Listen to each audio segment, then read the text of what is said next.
അസ്സലാമു എല്ലാവർക്കും ആയിഷ വേൾഡിലേക്ക് സ്വാഗതം. ഇന്ന് ഞാൻ നല്ല ക്രിസ്പി ആയിട്ടുള്ള ഫ്രഞ്ച് ഫ്രൈസിൻ്റെ റെസിപ്പിയുമായിട്ടാണ് വന്നിട്ടുള്ളത്. കുട്ടികൾക്കൊക്കെ ഫ്രഞ്ച് ഫ്രൈസ് കടയിൽ നിന്ന് വാങ്ങിച്ചു കൊടുക്കുന്നതിനേക്കാൾ എന്തുകൊണ്ടും നല്ലത് ഫ്രഞ്ച് ഫ്രൈസ് നമുക്ക് വീട്ടിൽ തന്നെ ഉണ്ടാക്കി കൊടുക്കുന്നതാണ്. അപ്പോൾ നമുക്ക് നല്ല ക്രിസ്പി ആയിട്ടുള്ള ഫ്രഞ്ച് ഫ്രൈസ് വളരെ എളുപ്പത്തിൽ എങ്ങനെയാണ് വീട്ടിൽ തന്നെ ഉണ്ടാക്കിയെടുക്കുന്നത് എന്ന് നോക്കാം. ഫ്രഞ്ച് ഫ്രൈസ് ഉണ്ടാക്കുവാനായിട്ട് നമ്മളിവിടെ 3 ഉരുളൻകിഴങ്ങാണ് എടുത്തിട്ടുള്ളത്. ആദ്യം നമുക്കിതിൻ്റെ തൊലി ഒന്ന് പീൽ ചെയ്തെടുക്കണം.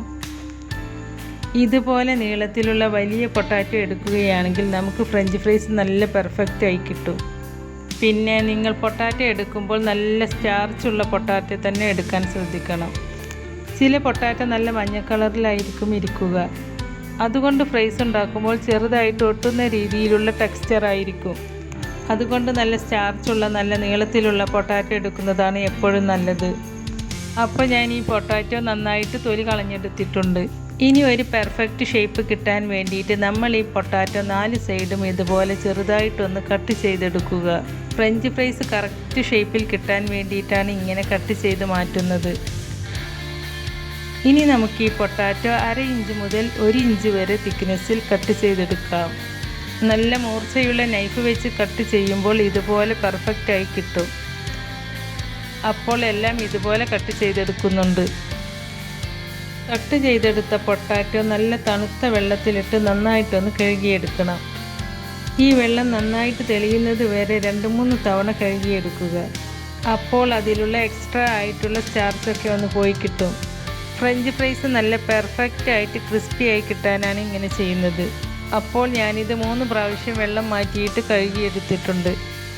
ഇനി നമുക്ക് ഈ പൊട്ടാറ്റോ ഒന്ന് പുഴുങ്ങിയെടുക്കണം. പുഴുങ്ങിയെടുക്കുന്നു എന്ന് പറയുമ്പോൾ ഒരുപാട് സമയം ഇട്ട് പുഴുങ്ങരുത്. ഇതുപോലെ ഒരു വലിയ പാത്രത്തിൽ കുറച്ചധികം വെള്ളം വെച്ച് അതിൽ പൊട്ടാറ്റോയിലേക്ക് ആവശ്യമായ ഉപ്പും ചേർത്ത് നന്നായിട്ട് തിളപ്പിക്കുക. വെള്ളം നന്നായിട്ട് തിളച്ച് വന്നാൽ കട്ട് ചെയ്ത് വെച്ച പൊട്ടാറ്റോ ആ വെള്ളത്തിലേക്ക് ഇട്ട് കൊടുക്കുക. എന്നിട്ട് 2 മിനിറ്റ് ഹൈ ഫ്ലെയിമിൽ കുക്ക് ചെയ്തെടുക്കുക. 2 മിനിറ്റിൽ കൂടുതൽ വേവിച്ചെടുക്കരുത്. അപ്പോൾ ആ സമയം നിങ്ങൾ നോട്ട് ചെയ്തിട്ട് തന്നെ വെക്കുക. ഇപ്പോൾ പൊട്ടാറ്റോ 2 മിനിറ്റ് കുക്കായിട്ടുണ്ട്. ഈ പരുവത്തിലാണ് നമുക്കിത് കിട്ടേണ്ടത്. ഇനി നമുക്ക് ഈ പൊട്ടാറ്റോ ഒരു കിച്ചൺ ടവലിലേക്കോ അല്ലെങ്കിൽ ഒരു ടിഷ്യൂ പേപ്പറിലേക്കോ പരത്തി വെക്കുക. ഞാനിവിടെ ഒരു കിച്ചൺ ടവലിലാണ് പരത്തി വെച്ചിട്ടുള്ളത്. ഇതിലെ എക്സസ് ആയിട്ടുള്ള വെള്ളമൊക്കെ പോവാൻ വേണ്ടിയിട്ടാണ് ഒരു കിച്ചൺ ടവലിലേക്ക് ഇതുപോലെ പരത്തിയിട്ടിരിക്കുന്നത്. ഈ ടവൽ ഇതുപോലെ ഒന്ന് കവർ ചെയ്തതിന് ശേഷം അതിലുള്ള വെള്ളമൊക്കെ ഇതുപോലെ ഒന്ന് ഒപ്പിയെടുക്കുക. ഇപ്പോൾ ഞാൻ ഇതിലെ വെള്ളമൊക്കെ ഒപ്പിയെടുത്തതിന് ശേഷം പൊട്ടാറ്റോ ഒരു പ്ലേറ്റിലേക്ക് മാറ്റിയിട്ടുണ്ട്.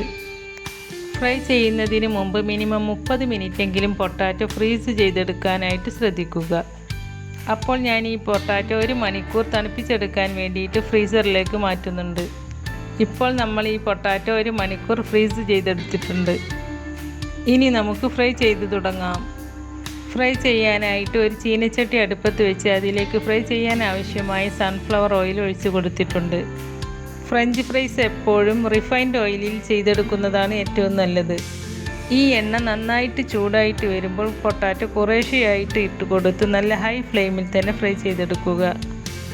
പൊട്ടാറ്റോ എണ്ണയിലേക്ക് ഇട്ട ഉടനെ തന്നെ ഇളക്കരുത്. കുറച്ച് കഴിഞ്ഞിട്ട് ഇതുപോലെ ഒന്ന് ഇളക്കി കൊടുക്കുക. അതുപോലെ പൊട്ടാറ്റോ എണ്ണയിലേക്ക് ഇട്ട് കൊടുക്കുമ്പോൾ ഒരുപാട് ഇട്ട് കൊടുക്കരുത്. ഒരുപാട് ഇട്ട് കൊടുത്താൽ പൊട്ടാറ്റോ ഒരുപോലെ ക്രിസ്പി ആയിട്ട് വരില്ല. അതുകൊണ്ട് കുറേശ്ശെ ഇട്ടിട്ട് വേണം ഫ്രൈ ചെയ്തെടുക്കാൻ.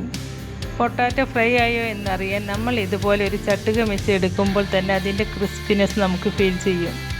അപ്പോൾ നമ്മുടെ ഫ്രൈസ് നല്ല ക്രിസ്പി ആയിട്ട് ഇതുപോലെ നല്ല ഗോൾഡൻ കളറാകുമ്പോൾ നമുക്ക് എണ്ണയിൽ നിന്നും കോരി മാറ്റാം. ഇനി നമുക്ക് ബാക്കിയുള്ളതും കൂടി ഇതുപോലെ ഫ്രൈ ചെയ്തെടുക്കാം. ഇപ്പോൾ നമ്മൾ പൊട്ടാറ്റോ എല്ലാം ഒന്ന് നല്ല ക്രിസ്പി ആയിട്ട് ഫ്രൈ ചെയ്തെടുത്തിട്ടുണ്ട്. ഇനി നമുക്കിതിലേക്ക് ആവശ്യത്തിനുള്ള ഉപ്പോ മുളക് പൊടിയോ അല്ലെങ്കിൽ ഇതുപോലെ ചാറ്റ് മസാലയോ അല്ലെങ്കിൽ നിങ്ങൾക്ക് ഇഷ്ടമുള്ള ഫ്ലേവേഴ്സ് ഏതെങ്കിലും ഇതിലേക്ക് ഇട്ട് കൊടുക്കാവുന്നതാണ്. ഞാനിവിടെ ചാറ്റ് മസാലയാണ് ഇട്ട് കൊടുക്കുന്നത്.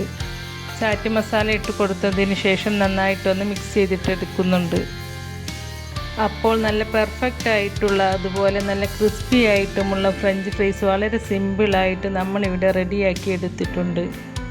അപ്പോൾ ഇതെല്ലാവരും ഒന്ന് ട്രൈ ചെയ്ത് നോക്കിയിട്ട് അതിൻ്റെ ഫീഡ്ബാക്ക് അറിയിക്കണേ. വീഡിയോ ഇഷ്ടപ്പെട്ടാൽ ലൈക്ക് ചെയ്യാനും ഫ്രണ്ട്സ് ആൻഡ് ഫാമിലിക്ക് ഷെയർ ചെയ്ത് കൊടുക്കാനും മറക്കരുത്. അതുപോലെ എൻ്റെ ചാനൽ സബ്സ്ക്രൈബ് ചെയ്യാതെ കാണുന്നവരുണ്ടെങ്കിൽ ഒന്ന് പോയി സബ്സ്ക്രൈബ് ചെയ്തേക്കണേ. കൂടെ കാണുന്ന ബെല്ലൈക്കൺ എനേബിൾ ചെയ്ത് വെക്കാനും മറക്കരുത്. എങ്കിൽ മാത്രമേ പുതിയ റെസിപ്പീസ് അപ്ലോഡ് ചെയ്യുമ്പോൾ അതിൻ്റെ നോട്ടിഫിക്കേഷൻ നിങ്ങൾക്ക് കിട്ടുകയുള്ളൂ. ഇൻഷാ അല്ലാഹ് പുതിയ റെസിപ്പീസുമായി വീണ്ടും വരാം. Thank you.